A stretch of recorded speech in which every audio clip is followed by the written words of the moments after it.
그 나이에 매일 공원 나가서 걷는 거면 그 정도면 진짜 건강한 거다. 건강을 챙기는 사람으로 인정받던 어느 날 일상이 송두리째 무너진 68살의 김 씨. 넘어지는 순간 1초 만에 일상이 무너졌고 회복에는 3개월이 걸렸습니다. 오늘 영상에서는 왜 60대 이후 운동은 실내에서 해야 하는지, 왜 헬스장, 요가와 같은 안전한 환경이 필수인지, 그리고 실수 한 번이 평생 후회로 돌아오는 이유까지 10가지 핵심 포인트로 알려드리겠습니다. 지금부터 듣지 않으면 당신도 같은 실수를 반복하게 될지도 모릅니다. 영상 시작 전 채널 구독하시고 몸도 마음도 젊어지는 지혜를 꾸준히 받아보세요. 오늘은 김해 사는 68살의 김 씨의 이야기로 시작합니다. 저는 올해 68입니다. 많은 사람들이 이렇게 말하더군요. 그 나이에 매일 공원 나가서 걷는 거면 건강한 거다. 저도 그렇게 믿었습니다. 비 오는 날에도 눈 오는 날에도 하루도 빠지지 않고 공원을 걸었죠. 운동은 밖에서 해야 진짜다 라고 생각했으니까요. 퇴직하고 운동에 돈 쓰기도 아깝고 그렇지만 운동은 해야겠으니 그저 매일 걸으러 나갔습니다. 걷는 것이야말로 돈도 안 들고 건강도 챙기는 최고의 방법이라고 생각했습니다. 그런데 어느 날 소나기가 내린 날 오후쯤이었을 거예요. 미끄러운 보도블록에서 발이 헛디뎠습니다. 넘어지는 데는 1초도 걸리지 않았고 일어나고 회복하는 데는 3개월이 걸렸습니다. 그날 이후 병원에 있는 내내 가족들에게 미안한 마음뿐이었습니다. 그러다 보니 자연스레 가족들 걱정시키지 않으려고 산책 나가기가 꺼려지고 계단은 공포가 되었으며 혼자 외출을 한다는 것이 사실상 제 일상에서 사라졌습니다. 그제야 깨달았습니다. 나는 운동을 한 것이 아니라 매 순간 제 몸을 시험하고 있었다는 것을요. 여러분은 오늘의 이야기 덜컥 겁이 나진 않으셨나요? 어쩌면 걷기 운동만으로 잘 관리하고 있다고 생각했던 여러분의 이야기는 아니었나요? 여러분, 60대 이후 운동은 얼마나 열심히 하느냐의 문제가 아닙니다. 어디서 어떤 방식으로 하느냐의 문제입니다. 즉, 의지의 문제가 아니라 환경의 문제입니다. 많은 분들이 아직도 야외 걷기, 공원 운동이 가장 안전하다고 생각합니다. 하지만 60대 이후의 몸은 환경의 영향을 매우 크게 받습니다. 넘어지는 순간, 한순간의 방심이 길게 이어지는 회복과 통증으로 연결될 수 있습니다. 또한 돈을 아끼려고 실내 운동 등록을 하지 않고 공원 걷기만을 고집하다가 병원비로 그 2배, 3배의 돈을 내게 될 수도 있습니다. 잔인한 말이지만 이제 우리는 진짜 조심해야 하는 나이이기 때문입니다. 오늘 영상에서는 60대 이후 운동이 왜 실내에서 이루어져야 하는지, 그리고 헬스장, 요가와 같은 등록 운동이 필요한 이유를 10가지로 정리해드리겠습니다. 그냥 흘려듣지 마시고 몸도 마음도 젊은 인생 2막을 위해서 열린 마음으로 한번 들어보시기 바랍니다. 첫 번째, 넘어지는 순간 인생의 리듬이 바뀝니다. 60대 이후 낙상은 단순한 부상이 아닙니다. 골절, 근력 소실, 활동 반경 축소로 이어지며 회복에 몇 달, 길면 몇 년이 걸립니다. 넘어지고 나면 스스로 일상생활을 하기조차 힘들어지고 작은 집안일조차 부담이 됩니다.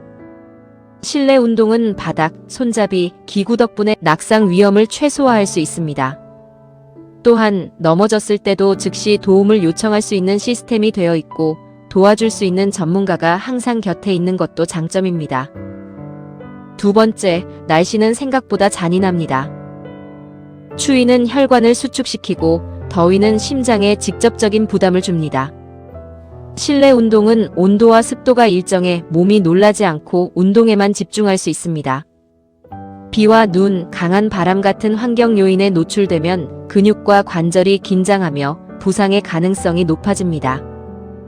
세 번째, 관절은 조절 가능한 운동을 원합니다. 야외 걷기는 강도를 세밀하게 조절할 수 없습니다. 오늘은 괜찮아도 내일은 무릎이 버티지 못할 수 있습니다.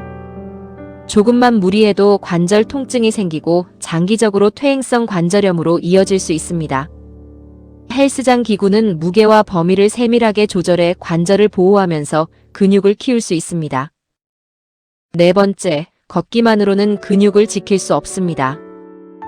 60대 이후에는 근육이 자연스럽게 줄어듭니다. 근육이 줄면 균형이 무너지고 균형이 무너지면 넘어집니다.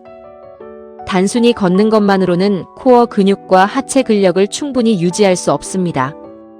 헬스와 요가는 근육을 의도적으로 쓰게 만들고 균형과 유연성을 동시에 강화합니다. 다섯 번째, 혼자 하는 운동은 반드시 흐트러집니다.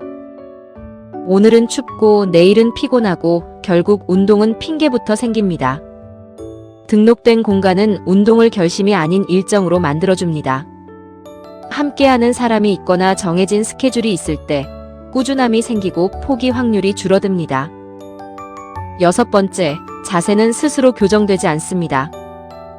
잘못된 자세로 반복되는 운동은 허리, 어깨, 무릎 통증으로 돌아옵니다. 요가나 지도 운동은 몸의 정렬을 바로잡아 통증을 예방합니다.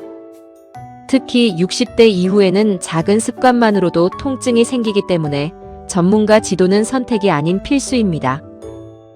일곱 번째, 실내 운동은 심리적으로도 안전합니다.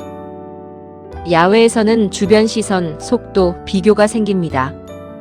실내에서는 각자의 속도로 몸에 집중할 수 있습니다. 남과 비교하지 않고 자신의 상태에만 집중할 수 있어 심리적 부담이 줄고 운동을 지속할 수 있습니다. 여덟 번째, 운동은 사람이 있어야 오래 갑니다. 같은 시간, 같은 공간, 익숙한 얼굴. 헬스장과 요가원은 운동을 사회적 활동으로 만들어 외로움까지 줄여줍니다. 서로 격려하고 함께 성장하는 환경이 만들어지면 운동을 즐기는 마음도 생깁니다. 아홉 번째, 실내 운동은 기록이 남습니다. 무게, 횟수, 유연성 변화. 눈에 보이는 기록은 내가 좋아지고 있다는 확신을 줍니다. 이 기록은 자기 만족과 동기부여가 되며 작은 성취가 쌓이면 꾸준함이 자연스럽게 유지됩니다. 열 번째, 60대 이후 운동은 관리가 목적입니다. 젊을 때처럼 땀 흘리는 운동이 아닙니다. 넘어지지 않기 위해, 아프지 않기 위해, 혼자서 오래 살기 위해 하는 운동입니다. 더 이상 기록 경쟁이나 체력 과시가 아닌 지속 가능한 건강이 목표가 되어야 합니다. 그 목적에 가장 맞는 환경이 바로 실내입니다. 여러분, 60대 이후 운동은 의지의 문제가 아닙니다. 용기의 문제도 아닙니다. 환경을 잘못 고르면 아무리 열심히 해도 몸은 무너집니다. 야외에서 버티는 운동이 아니라 실내에서 지켜주는 운동으로 바꾸십시오. 60대 운동은 의지가 아니라 환경 싸움입니다.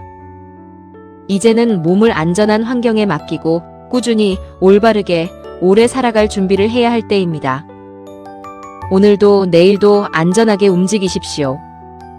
당신의 삶과 건강은 그 선택으로 지켜집니다. 다음 시간에도 몸과 마음이 젊어지는 지혜로 찾아오겠습니다.